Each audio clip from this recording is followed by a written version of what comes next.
Hello दोस्तों, मैं विष्णु प्रसाद और आप देख रहे हैं टेक रिव्यू। दोस्तों, मैं आप लोगों को आज कुछ ऐसा ट्रिक्स एंड टिप्स बताने वाला हूं जो कि आप अगर एक नए ब्लॉगर है तो आपको ये जानना है, क्योंकि अगर आप चाहते हो तो ब्लॉगिंग पे आगे जाना चाहते हो, ग्रो करना चाहते हो, तो ये वीडियो पूरा देख लेना, क्योंकि ये वीडियो में मैं बहुत सारी चीजें ऐसा बताने वाला हूँ जो कि आपको काफी बेनिफिट होने वाला है इस वीडियो से। ठीक है, तो सबसे पहले अगर आप एक ब्लॉगर है तो आपको ध्यान में रखना है कि भाई आपका आपका ब्लॉग को आप कैसे रैंक करेंगे अच्छे से। तो इसके लिए आपको थीम जो चूज कर रहे हो तो भाई आप एक लाइट वेट थीम चूज कीजिए, और जहाँ पे आपका व्हाट्सएप शेयरिंग का बटन होगा, जहाँ पे बहुत क्या होगा ना, विजेट ज्यादा नहीं रहेगा, और जितना विजेट रहेगा वो बहुत सारे काम का विजेट रहेगा, तो उससे चूज कीजिए जिसका पेज लोडिंग स्पीड 3 सेकंड के अंदर होगा। ठीक है, तो उसे चूज कर सकते हो। मान के चलिए भाई आपने एक बहुत बड़ा वेबसाइट का थीम चूज कर लिया, और भाई आपका क्या होता है ना, लोडिंग स्पीड यहाँ पे कम, बहुत ज्यादा टाइम लगता है आपका वेबसाइट लोड होने में। मान के चलिए 3-4 सेकंड, 5 सेकंड से ज्यादा 10 सेकंड लगा देता है आपका वेबसाइट लोड होने पे। तो क्या होता है ना, विजिटर लोग के पास तो बहुत ऑप्शन है, वो क्यों आके आपका एक स्लो वेबसाइट में आके फ्रस्ट्रेट होंगे, वो छोड़ के चले जाएंगे आपका वेबसाइट में, वो पढ़ेंगे नहीं, वो छोड़ के चले जाएंगे। ठीक है, ऐसे क्या होता है ना, आपका व्यूज भी लॉस हुआ और आपका विजिटर भी गए। मान के चलिए आपने वेबसाइट के अंदर में बहुत अच्छा पोस्ट लिख दिए, लेकिन आपका वेबसाइट खुल नहीं रहा है ठीक से, लोडिंग बहुत लेट ले रहा है, तो ऐसे होने से आपका नुकसान होने वाला है। तो आपको एक अच्छा सा थीम लेना है, जैसे कि मैंने मेरा वेबसाइट में मैगीफाई थीम इंस्टॉल किया हूँ, जो कि बहुत ही अच्छा थीम है ब्लॉगर के लिए। आप जाके देख सकते हो मेरा वेबसाइट, अगर आप चाहते हो तो भाई gtmetrics.com पे जाके आप चेक कर सकते हो कि भाई मेरा वेबसाइट मेरा जो ब्लॉग है वो उसका लोडिंग स्पीड कितना है, और उसका सारे आप देख सकते हो लोडिंग स्पीड कितना है और रिक्वेस्ट कितना है, वो आप जाके देख सकते हो। ठीक है, ये सारे चेक कर सकते हो, क्योंकि मेरे को बहुत अच्छा स्कोर वहां पे मिला है। तो आप भी मैगीफाई थीम को यूज कर सकते हैं। नहीं तो अगर आपको कोई और थीम अच्छा लगे जो आपको लगता है कि भाई लाइट वेट होगा, तो उससे भाई जाके आप इस्तेमाल यूज कर सकते हो। नहीं तो मैं आप लोगों को एक चीजें बताने वाला हूँ कि भाई देखो, जितने भी सारे अननेसेसरी विजेट है ना, आपको लगता है कि भाई ये कोई काम का नहीं है मेरा, उसे हटा दो। ठीक है, जितने बहुत सारे ऐसे जावास्क्रिप्ट आपका वेबसाइट में आपका थीम के अंदर में इंस्टॉल रहता है, जो कि आप अननेसेसरी होता है, जिसका कोई जरूरत नहीं होता है, तो आप उसे अगर रिमूव कर देते हो तो भाई आपका पेज लोडिंग स्पीड बढ़ सकता है। नहीं तो आप क्या कर सकते हो भाई, आप कर सकते हो कि जैसे कि आप जावा स्क्रिप्ट को, बहुत ऐसे सारी चीजें हैं, टूल है जो कि आपका जावा स्क्रिप्ट को मिनीफाई कर सकते हो। अगर आप वेबसाइट में बहुत सारे इमेजेस लगाते हो तो भाई आप इमेजेस को ऑप्टिमाइज कर सकते हो, कंप्रेस कर सकते हो, और विदाउट लूजिंग क्लैरिटी आप उसे ऑप्टिमाइज कर सकते हो, तो वैसा भी कर सकते हो। और मैं आप लोगों को रिकमेंड करता हूँ, और आप जो अगर पोस्ट में कुछ इमेजेस लगा रहे हो तो भाई उसमें ना आप कोशिश कीजिए 3 या 4 इमेजेस लगाने के, उसे ज्यादा मत लगाओ और उससे बड़े बड़े इमेजेस मत लगाओ। ऐसा लगाने से क्या होता है ना भाई, पेज लोडिंग के ऊपर थोड़ा इफेक्ट डालता है। मान के चलिए आपका इमेजेस है जो कि 2 MB 1 MB का आप डाल दे, तो भाई पूरा कुछ नहीं, ऑप्टिमाइज नहीं किया, कंप्रेस नहीं किया, कुछ नहीं किया, और वैसे डाल दे रहे हो, भाई आपका वेबसाइट क्या होता है ना, लोडिंग में बहुत टाइम लगेगा, और भाई आपका वेबसाइट को आपका विजिटर व्यू नहीं करेंगे, भाई वो चले जाएंगे। इसीलिए आपको एक लाइट वेट थीम की जरूरत है, और मैं जो चीजें बताया इसको फॉलो करना है। ठीक है, ये पॉइंट नंबर 1 है। पॉइंट नंबर 2 जो है, मैं आप लोगों को बताता हूँ भाई एडसेंस का एड कोड को अपने वेबसाइट में कैसे अच्छे से लगाना है। जैसे कि आपको हेडर सेक्शन में एक लगाना है, ठीक है, एक एड लगाना है, और आपका जो पोस्ट है उसका एक ऊपर में लगाना है, और पोस्ट का नीचे में एक लगाना है। ठीक है, तो ये हो गया, 3 हो गया। और अगर लगाते हो 4, राइट साइड में जो रहता है ना, राइट साइड में वर्टिकल आर्ट एक लगा सकते हो, ये 4 हो गया। अगर 5 आर्ट लगाना चाहते हो, क्योंकि 5 आर्ट लगा सकते हो, क्योंकि भाई आपका आर्टिकल अगर बहुत बड़ा है, आप 5 से 6 आर्ट तक लगा सकते हो। ठीक है, तो नीचे में एक फुटर सेक्शन में आप लगा सकते हो, तो इतना आर्ट तो लग गया अपना वेबसाइट में। अभी क्लिक होने का पॉसिबिलिटी भी बहुत हो गया। और मान के और एक चीज मैं आप लोगों को बताता हूँ, जितने ज्यादा आप आर्ट लगाते हो ना, तो CPC थोड़ा कम हो जाता है, पता है, क्योंकि भाई जो आर्ट, अगर आप मान के चलिए आप 3 आर्ट लगाए हो, तो 3 आर्ट में क्या होता है ना, आपका हाई CPC वाला आर्ट रहता है। ठीक है, अगर 5 आर्ट लगा देते हो, 6 आर्ट लगा देते हो, भाई वहीं पे जो आर्ट सर्व होता है ना, वो थोड़ा लो CPC वाला और हाई CPC वाला सब मिलकर आर्ट रह जाता है। ठीक है, क्योंकि जब भी ठीक है, तो ये तो आप लोगों को समझ में आ गया होगा। और एक चीज मैं आप लोगों को बताने वाला हूँ कि भाई देखो, मान के चलिए कोई अगर आपका वेबसाइट में आपका ब्लॉग पे आता है और कमेंट करता है, तो आप लोगों को क्या करना है कि भाई उसका कमेंट का रिप्लाई देना है। ऐसा करने से क्या होता है ना, आपके और आपके ऑडियंस बीच में एक कनेक्शन बन जाता है, और ऑडियंस आपका जो रीडर होता है वो क्या करते हैं ना, आपका वेबसाइट को बुकमार्क कर देते हैं और मतलब रेगुलरली विजिट करते रहते हैं। और एक चीज टिप्स मैं देने वाला हूँ कि भाई आप लोगों को क्या करना है, जो भी आर्टिकल लिखना है ना भाई, उस मतलब क्या करना है ना, आर्टिकल लिखने के टाइम पे आपको लैंग्वेज में फोकस करना पड़ेगा। आप अंग्रेजी में लिखते हो या हिंदी में लिखते हो, सिंपल लैंग्वेज में लिखो, तब भी ना क्या होता है ना, सबको समझ में आ जाता है। अगर आपने मान के चलिए बहुत कॉम्प्लिकेटेड वर्ड लगा दिए और जो ना समझने के लिए भाई बहुत टाइम लगता है, भाई मैं क्या करूंगा, क्या डिक्शनरी लेके सारे के सारे वर्ड को सर्च करके आपका ब्लॉग पढ़ूंगा? ऐसा तो नहीं होने वाला है। तो इसीलिए मैं आप लोग को रेकमेंड करता हूँ कि भाई जो भी लैंग्वेज लिखते हो ना, मतलब जो भी लैंग्वेज लिखो, थोड़ा मॉडरेट लेवल का वर्ड यूज करो, मतलब जो जिसका डिफिकल्टी थोड़ा कम हो, भाई आपको समझ में आ जाता हो इजीली। ठीक है, वैसा करो। तो ऐसा करने से क्या होता है ना भाई, कोई भी आके आपका वेबसाइट में मतलब आपके ब्लॉग में आता है तो पढ़ता है तो भाई अच्छा लगता है और पूरा पढ़ता है आपका ब्लॉग को। ठीक है, और मैं आप लोगों को और अच्छा टिप्स देता हूँ जो कि आप एक बार अप्लाई करके देखना। क्योंकि देखो, मान के चलिए कोई वीडियो के थ्रू में मैं आप लोगों को इंटरेक्ट करने की कोशिश कर रहा हूँ।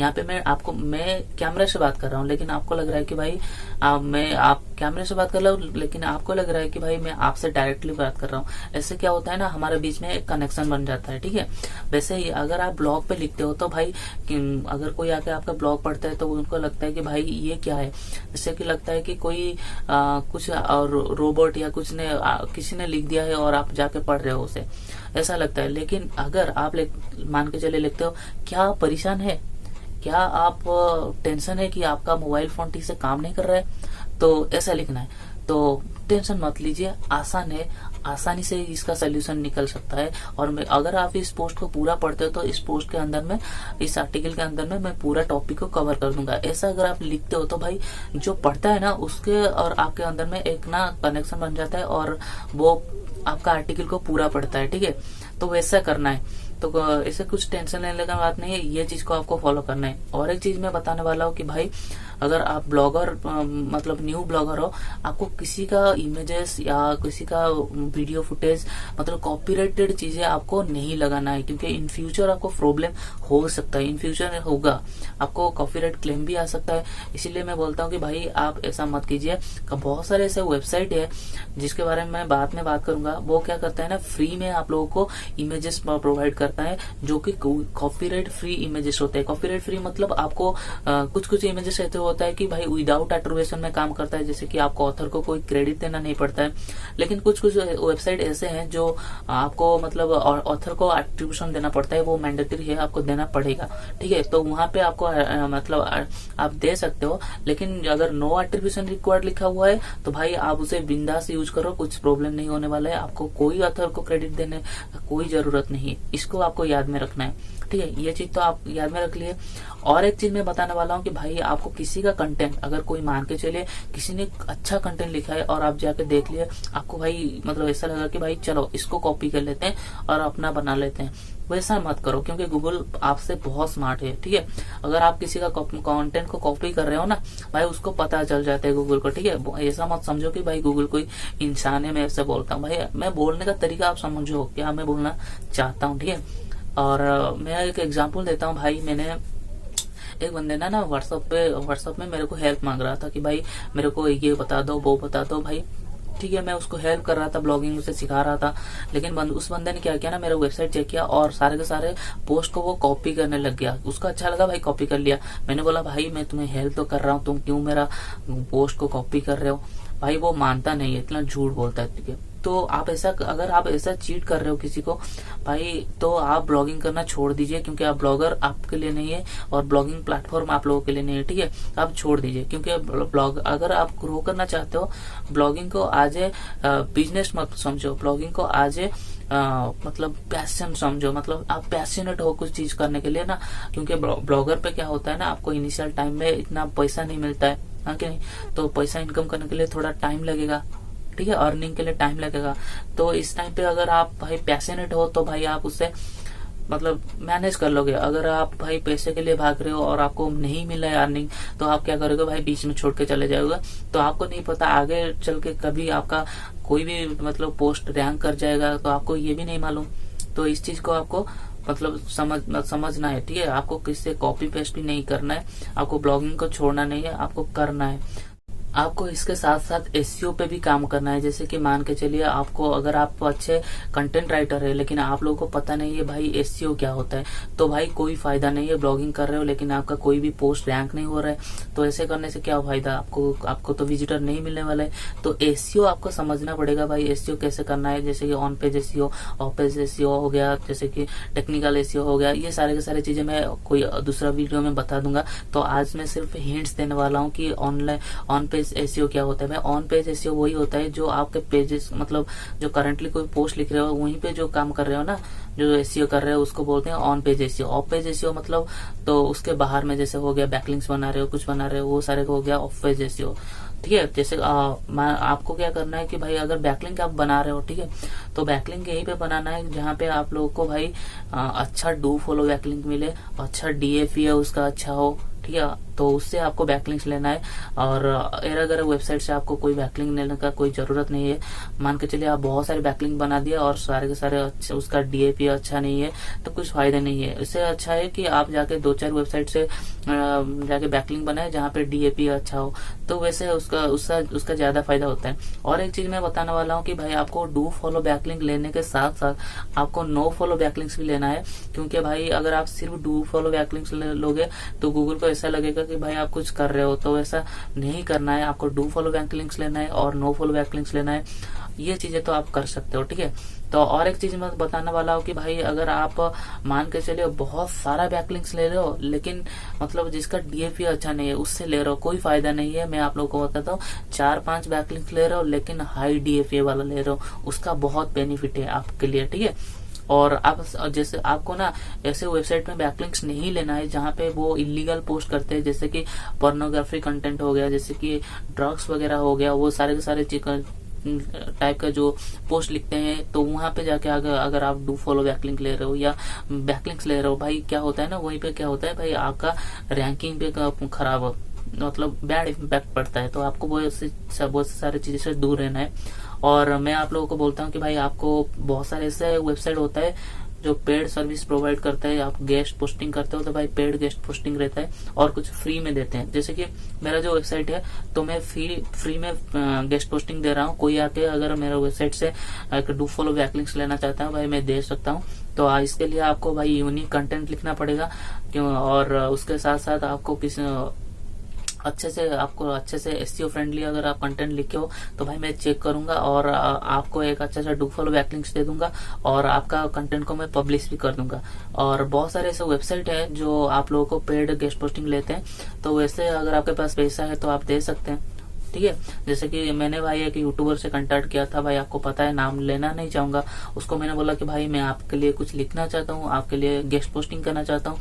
भाई मेरे को वो 1000 रुपीज का मतलब चार्ज करने के लिए बोल रहा था। तो मैंने बोला भाई मैं तो अफोर्ड नहीं कर सकता, मतलब दे सकता हूँ लेकिन मैं यहाँ पे पैसा इन्वेस्ट नहीं करना चाहता था, इसलिए मैंने बोला कि भाई मैं उसे ब्लॉक कर दिया। भाई मेरे को अच्छा नहीं लगता भाई ये पेड वाला चीजें। अगर मैं आपका सब्सक्राइबर हूँ और आपको मतलब मैं एक गेस्ट पोस्ट मांग रहा हूँ और आप बोलोगे भाई मुझे पेड, मतलब सारे के सारे चीजें पेड करोगे क्या?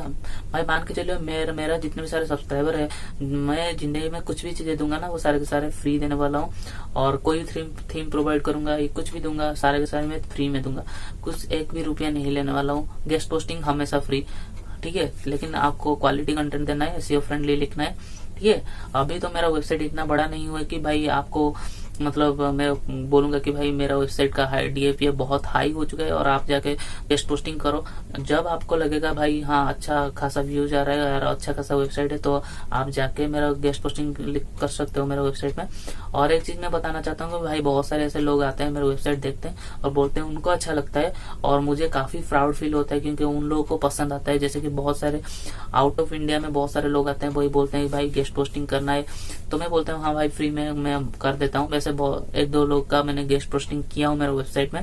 और भी बहुत सारे बोलते हैं भाई लेकिन उनका कंटेंट मेरे को पसंद नहीं आता है तो इसलिए मैं अप्रूव नहीं करता हूँ, ठीक है। तो भाई कंटेंट मेरे हिसाब से तो होना चाहिए ना। अगर आप मेडिसिन के ऊपर लिख रहे हो, मतलब कोई अलग सा चीज हेल्थ के ऊपर लिख रहे हो भाई, तो मेरा तो चैनल तो टेक के, मतलब मेरा जो वेबसाइट तो टेक के रिलेटेड है ना, तो क्या फायदा, मैं क्यों गेस्ट पोस्टिंग करूंगा, तो इसलिए मैं नहीं करता। ठीक है, तो आपको अगर टेक कैटेगरी के ऊपर कुछ लिख रहे हो और चाहते हो भाई गेस्ट पोस्टिंग करना चाहते हो, तो आप कर सकते हो। गेस्ट पोस्टिंग से आपको ये फायदा मिलने वाला है, कोई आके मेरा वेबसाइट में आके पढ़ रहा है, कुछ आर्टिकल पढ़ रहा है, तो वहीं पे क्या होता है ना, अगर आपका वो आर्टिकल देखता है तो आपको उसके आर्टिकल के नीचे आपका लिंक रहता है कि भाई इस वेबसाइट ने इसने लिखा है और ये इसका ऑथर ये है, तो वो क्या करता है ना, डायरेक्टली वहीं पे क्लिक करता है और आपके वेबसाइट में चला जाता है, तो आपको वहीं से ट्रैफिक आने लगता है। एक बार आप लिखते हो भाई और ट्रैफिक कितने बार जाता है आपका वेबसाइट में, आपको पता चल गया होगा कि कितना बेनिफिट होता है यहीं पे। तो मैं भी बहुत सारे गेस्ट पोस्टिंग लिखूंगा, अभी फिलहाल मेरे पास टाइम नहीं है किसी दूसरे के लिए लिखने के लिए। जब भी मैं खुद का लिख दूंगा और उसके बाद थोड़ा वक्त मिलेगा मेरे को, तो मैं किसी दूसरे के लिए गेस्ट पोस्टिंग करूंगा। ठीक है, तो ये सारी चीजें आपको ध्यान में रखना है। अगर आप अपना वेबसाइट का मतलब रैंकिंग अच्छा करना चाहते हो भाई, आपको रेगुलरली ब्लॉग को अपडेट करना पड़ता है। रेगुलरली ब्लॉग को अपडेट करोगे तो क्या फायदा होने वाला है, क्योंकि भाई देखो, अगर आप रेगुलर अपडेट करते हो तो क्या फायदा होता है कि भाई गूगल को ऐसा लगता है कि भाई आप अपने कंटेंट को अपडेट कर रहे हो, अपना कंटेंट अच्छा दे रहे हो, फ्रेश कंटेंट दे रहे हो, तो गूगल आपका वेबसाइट को रैंक करने लगता है या आपको ब्लॉग को रैंक करने लगता है। इससे आपको काफी बेनिफिट होने वाला है। ठीक है, तो रेगुलरली कंटेंट अपडेट करो तो गूगल आपका वेबसाइट को भी रैंक करेगा, आपका ब्लॉग को रैंक करेगा। तो ये सब आप समझ सकते हो। और जो सबसे इम्पोर्टेंट चीज होता है मैं जो पहले बताया था, उसके बारे में थोड़ा और बात कर देते हैं डिटेल्स में। मान के चलिए आपने लो कंपटीशन कीवर्ड पे काम कर रहे हो, लो कंपटीशन, तो मान के चलिए उसका मंथली सर्चेस है 250 मान के चलिए, और आपने अपना वेबसाइट को ब्लॉग को बड़ी आसानी से अपने कॉम्पिटिटर को बीट कर दिया वहीं पे, क्योंकि लो कंपटीशन है, आप कर सकते हो। ठीक है, तो वैसे करने से क्या होता है ना भाई, आप अगर फर्स्ट पेज में आपका आर्टिकल आ गया तो वहीं पे क्या होता है, महीने से अगर 250 है तो आपको 50 तो एटलीस्ट विजिटर मिलेंगे ना। मान के चलिए उस टाइम पे आपने कुछ ऐसा एडसेंस के ऊपर कुछ लिखे और आपका मतलब पोस्ट रैंक नहीं कर रहा है भाई, बहुत ऐसे बड़े बड़े ब्लॉगर हैं, वो पहले उनका तो रैंक हो गया ना, तो क्या होता है ना, आपका नहीं हो पाता है, तो इसमें आपको प्रॉब्लम आता है, तो इसमें आपको कुछ व्यू नहीं मिलता है। तो इसके लिए मैं आप लोग को एक चीजें बताने वाला हूँ कि भाई रिकमेंड करता हूँ, कुछ आप अपना खुद का जो बड़े बड़े आर्टिकल लिखते हो तो आप लिखो, एडसेंस के ऊपर लिखो, उसके साथ साथ और एक आर्टिकल लिखो जो कि लो कंपटीशन के ऊपर होगा। तो यहीं पे क्या होता है ना, लो कंपटीशन से आपको एक विजिटर आया अपना वेबसाइट में, और जब भी उसने रुका आपके वेबसाइट में और देखा बहुत अच्छे पोस्ट लिख रहे हो, तो वो रेगुलरली पढ़ने लगेगा। ऐसे करने से आपका मतलब विजिटर रह सकता है। और अगर आप चाहते हो भाई ट्रैफिक लाना चाहते हो, तो आप भाई जाके फेसबुक से ला सकते हो, ट्विटर से ला सकते हो, लिंक्डइन से ला सकते हो, पिंटरेस्ट से ला सकते हो, ऐसे बहुत सारे सोशल मीडिया मतलब सोशल नेटवर्किंग वेबसाइट से ला सकते हो। ठीक है, और एक चीज मैं बोलना चाहता हूँ भाई, कोरा एक बहुत ही अच्छा प्लेटफॉर्म है। अगर कोरा से आप अगर किसी ने क्वेश्चन पूछा है, आप जाके आंसर दे सकते हो, उसके साथ साथ अपना वेबसाइट का लिंक दे सकते हो। तो ऐसे क्या होता है ना, कोई उस मतलब आंसर को पढ़ता है तो नीचे आपका वेबसाइट को लिंक रहता है, तो डायरेक्टली आपको वेबसाइट से आता है और आ जाते हैं, तो ऐसे ही आपको ट्रैफिक आने लगता है। तो ये चीजें तो आपको समझ में आ गया होगा, बहुत ही आसानी से आप ऐसे ट्रैफिक ला सकते हो। तो ये बहुत सारे ट्रिक्स। ठीक है, तो लो कंपटीशन कीवर्ड पे आपको काम करना है, तो ये सारी चीजें आपको करना है। और जब भी आपका एडसेंस का अप्रूवल मिलता है और कुछ चीजें आपको नहीं करना है, जैसे कि आपको कुछ इलीगल कंटेंट पोस्ट नहीं करना है, आपको अपना एड पे मतलब आपका एड के ऊपर क्लिक नहीं करना है, आपको दूसरे कंटेंट कॉपी नहीं करना है, ये सारी की सारी चीजें आपको करना है। ठीक है, तो इसे करने से आपका एक ना एक दिन आप एक सक्सेसफुल ब्लॉगर बन सकते हो। तो आई होप इस वीडियो से आपको काफी सारा नॉलेज मिला होगा। अगर ये वीडियो आपको पसंद आता है तो प्लीज लाइक कीजिए और चैनल को सब्सक्राइब कीजिए।